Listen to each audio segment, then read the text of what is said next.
بسم الله الرحمن الرحيم. سوف نتحدث عن تحصينات صلاح الدين في القاهرة، وهي متمثلة في السور الذي أقامه صلاح الدين الذي ضم عواصم مصر الإسلامية، والقلعة وهي قلعة الجبل في جبل المقطم، وبعض القلاع الأخرى مثل تلك التي تقع في جزيرة فرعون على بعد 5 كيلومترات من طابة، والأخرى التي تقع شرقي مدينة صدر.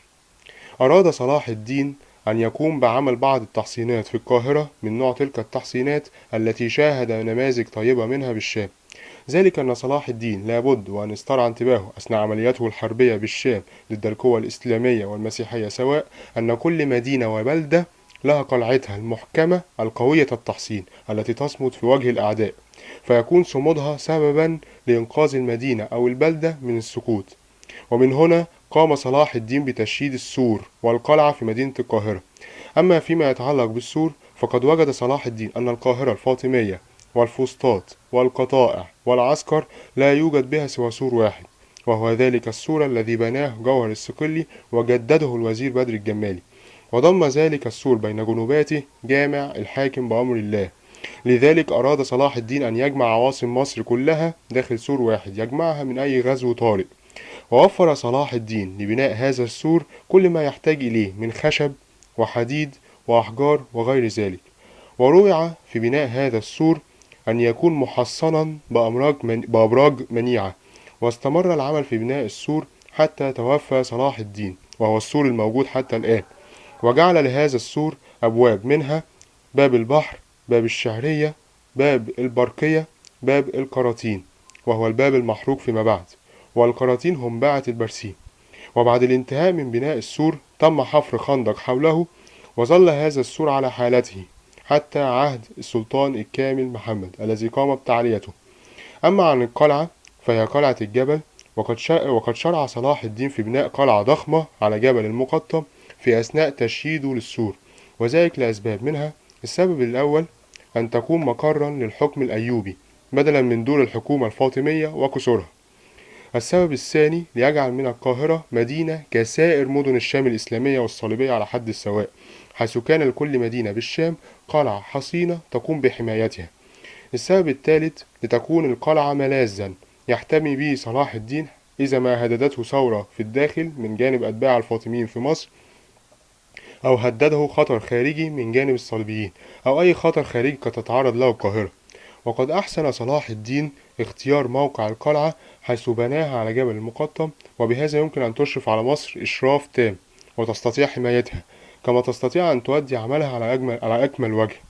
وسخر صلاح الدين في بناء القلعة آلاف من الأسرى الصليبيين قدرهم المقريزي بحوالي 50,000 أسير. واستخدم صلاح الدين في بناء القلعة وعمارتها أحجارا جلبت من منطقة الأهرام بالجيزة. وقد زار الرحالة الأندلسي ابن جبير مصر وشاهد القلعة ووصفها بأنها حصن حصين المنع. ومما تجدر الإشارة إليه أن صلاح الدين عهد إلى الأمير بهاء الدين قراقوش بالإشراف على بناء القلعة والسور كذلك.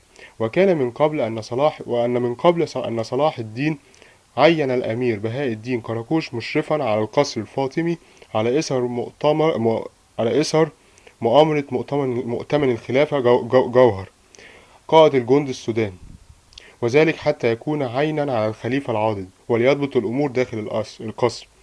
أما اليوم فهو المهندس المعماري المنفذ لجميع التحصينات الدفاعية التي اهتم بها صلاح الدين. وكان بهاء الدين قراقوش رجلا قديرا من رجالات الدولة الأيوبية، دخل في صراع مع رجل آخر من مشاهير رجالات الدولة الأيوبية، وهو الأسعد ابن مماتي صاحب كتاب قوانين الدواوين.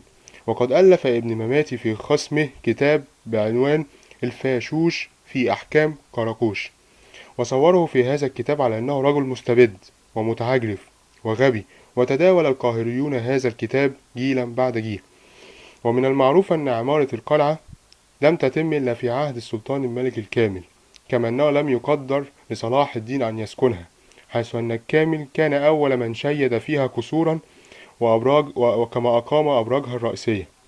ومنذ عهد السلطان الكامل محمد أصبحت القلعة مقرا للحكم، وبها القصر السلطاني الذي سكنه الأيوبيون فالمماليك فالعثمانيين فحكام مصر من أسرة محمد علي حتى إسماعيل، حيث اتخذ الخديوي إسماعيل قصر عابدين مقرا له.